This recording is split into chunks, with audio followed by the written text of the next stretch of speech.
Selamat siang Apoteker Indonesia, salam sehat selalu dan jangan lupa bahagia dan tetap semangat di masih suasana pandemi COVID-19. Berjumpa kembali dengan kami pengurus Pusat Ikatan Apoteker Indonesia di webinar ke-13 Apoteker Berbagi Ilmu. Pandemi COVID-19 tidak mengurangi semangat Badan POM untuk tetap melaksanakan tugas dan fungsinya. Pemanfaatan teknologi informasi dilakukan Badan POM untuk tetap melakukan sertifikasi CDOB, pengawasan mutu obat di peredaran, dan pengawasan rutin. Transformasi dilakukannya sebagai solusi untuk merespon situasi permasalahan terkini. Mengingat pada situasi ini tindakan respon tidak dapat dilakukan secara normal. Badan POM juga mengingatkan kembali peranan apoteker sebagai agent of change di masyarakat. Mengingat saat pandemi, produk kosmetik healthcare banyak digunakan. Penggunaan cairan pembersih tangan oleh masyarakat begitu tinggi. Menurut para ahli, terkait dengan bahaya penggunaan produk yang mengandung alkohol bila digunakan secara berlebihan dan tidak sesuai formula akan memberikan dampak yang negatif. Berbicara tentang COVID-19, tentunya proses distribusi mendapatkan tantangan yang sangat besar dan tersendiri. Sebuah tantangan kegiatan pada proses distribusi yang tentunya tidak bisa terhambat oleh kondisi apapun. Peranan apoteker sangat dibutuhkan dalam memberikan inovasi-inovasi agar kebutuhan masyarakat tetap dapat terpenuhi. Era digital harusnya dapat dimanfaatkan oleh apoteker untuk tetap melakukan proses pemenuhan kebutuhan masyarakat. Tentunya tetap memenuhi kaidah Good Distribution Practice atau yang kita kenal dengan GDP, CDOB, dan CDAKB agar mutu tetap dipertanggungjawabkan sampai ke tangan konsumen. Seperti di webinar sebelumnya, sebelum kegiatan dimulai, izinkan kami menyampaikan beberapa ketentuan yang harus ditaati selama kegiatan berlangsung. Sejawat wajib menonaktifkan mic dan kamera selama kegiatan berlangsung. Sejawat dipersilahkan mengajukan pertanyaan dengan menuliskannya pada Q&A. Selama acara berlangsung, host akan mematikan mic dan kamera. Saat acara selesai, semua kamera akan diaktifkan kembali. Dan sejawat wajib mengikuti kegiatan sesuai dengan waktu yang telah ditentukan. Baiklah sejawat apoteker yang berbahagia, sebuah sajian yang menarik pada hari ini yang akan disampaikan oleh ketiga narasumber kita yang luar biasa kepada Apoteker Dr. Randa RR Maya Gustina Andarini Magister Sains, Apoteker Ratna Irawati Magister Kesehatan, Insinyur Berti Argiantari Magister Manajemen. Kami persilahkan untuk memaparkan materi yang akan dipandu oleh Moderator Apoteker Dr. Andes Bre Agusta MBA. Kepadanya kami persilahkan. Kegiatan terselenggara didukung penuh oleh Sistem Informasi Apoteker dan PT Enseval.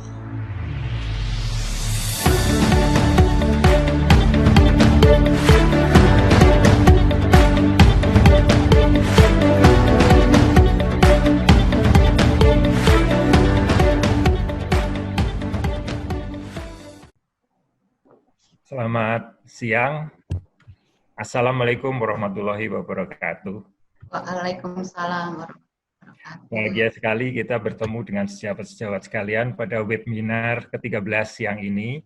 Izinkanlah saya akan memandu jalannya webinar siang ini yang akan terdiri dari 3 pembaca, 3 pembicara yang cukup kompeten. Satu adalah Ibu Maya yang akan berbicara tentang hand sanitizer, kemudian dilanjutkan Ibu Ratna tentang bagaimana peran Badan POM selama masa PSBB, di mana memanfaatkan teknologi informasinya. Kemudian yang terakhir, Ibu Berti akan bercerita bagaimana proses distribusi obat selama masa pandemi COVID saat ini. Baik, kita akan mulai dengan presentasi pertama dari Ibu Maya. Mungkin sedikit saya sampaikan kurikulum VT dari beliau. Apoteker Dr. Anda Maya Agustina, beliau sekarang adalah Deputi bidang pengawasan obat tradisional dan suplemen kesehatan dan kosmetik di Badan POM. Sebelumnya beliau pernah menjadi Direktur Penilaian Obat Tradisional dan S1-nya dari Universitas Gadjah Mada, Yogyakarta. Kira-kira itu sekilas tentang Bu Maya. Saya kira semua sudah mengenal dengan Bu Maya. Mari kita simak presentasi dari beliau, yaitu tentang healthcare kosmetik, khususnya hand sanitizer. Dan jangan lupa, sejawat sekalian, kalau ada pertanyaan, silahkan mengisi di Q&A yang ada di layar sejawat sekalian. Mari kita simak, silahkan Bu Maya, monggo. Terima kasih Pak Pri. Assalamualaikum warahmatullahi wabarakatuh. Selamat siang untuk Indonesia bagian Barat dan Tengah mungkin ya, Indonesia Timur sudah sore, selamat sore. Mudah-mudahan dalam puasa ini kita masih diberi kesehatan, apalagi dalam masa pandemi. Para sejawat apoteker senang sekali bertemu dengan para sejawat di seluruh Indonesia. Dan ini justru kita bisa bertemu dalam jumlah yang besar, walaupun tidak bisa bertatap muka. Oke, baik. Saya kali ini akan membahas tentang healthcare kosmetik. Healthcare kosmetik, topiknya tidak terlalu berat, tapi tidak seperti yang minggu lalu saya memberikan mungkin agak scientific. Kalau ini cukup ringan, tapi justru ini sebetulnya penting bagi para sejawat apoteker. Dan ini pengetahuan ini saya yakin kalau sejawat apoteker pasti sudah tahu, pasti sudah di luar kepala tentang apa yang akan saya sampaikan. Ini saya sampaikan supaya sejawat apoteker juga bisa membantu lingkungan atau memberikan edukasi pada masyarakat mengenai apa itu kosmetik healthcare. Dan nanti kalau ada acara-acara ya, sekarang kan semuanya webinar, sejawat apoteker bisa menyampaikan topik ini yang ringan pada masyarakat sekitar. Mungkin justru ibu-ibu, komunitas ibu-ibu, komunitas remaja, mungkin ada yang mengajar, silakan sampaikan. Jadi ini justru seperti TOT ya, maksud saya untuk memberikan hal-hal yang aplikatif kepada masyarakat. Jadi ini yang kita harapkan, learning objektif para sejawat apoteker bisa mengerti mengenai bagaimana apa itu healthcare kosmetik, kemudian penggunaannya, serta kalau terjadi sesuatu bagaimana melaporkan kejadian efek samping yang tidak diinginkan. Pokok bahasanya adalah kosmetika, hand gel, kesehatan kulit, dan peran apoteker sebagai agent of change. Kosmetik seperti yang kita ketahui adalah bahan atau sediaan yang dimaksudkan untuk digunakan pada bagian luar tubuh manusia, ya. Untuk bagian epidermis, rambut, kuku, bibir, organ genital bagian luar, gigi, dan mukosa mulut, itu adalah kosmetik. Tujuannya itu hanya membersihkan, mewangikan, mengubah penampilan, memperbaiki bau badan, melindungi dan atau memelihara tubuh pada kondisi yang baik. Jadi kosmetik itu bukan untuk mengobati. Jadi kalau ada kosmetik yang klaimnya mengobati, itu tentu saja klaim yang dilarang. Kalau toh dia bisa mengobati, dia masuknya ke dalam golongan obat, ya, bukan kosmetik. Dan persyaratan kosmetik yang diedarkan di Indonesia harus aman, bermutu, bermanfaat, dan penandaan harus sesuai dengan aturan.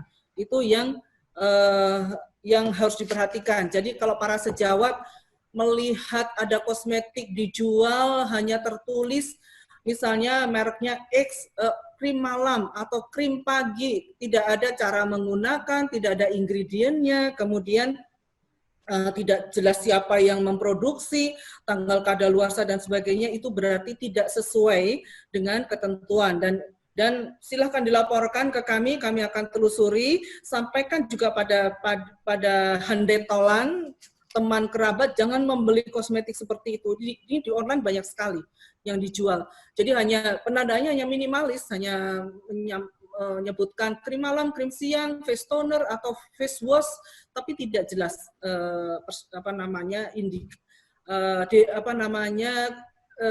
kosmetik itu dibuat oleh siapa, kemudian cara penggunaannya seperti apa, ya.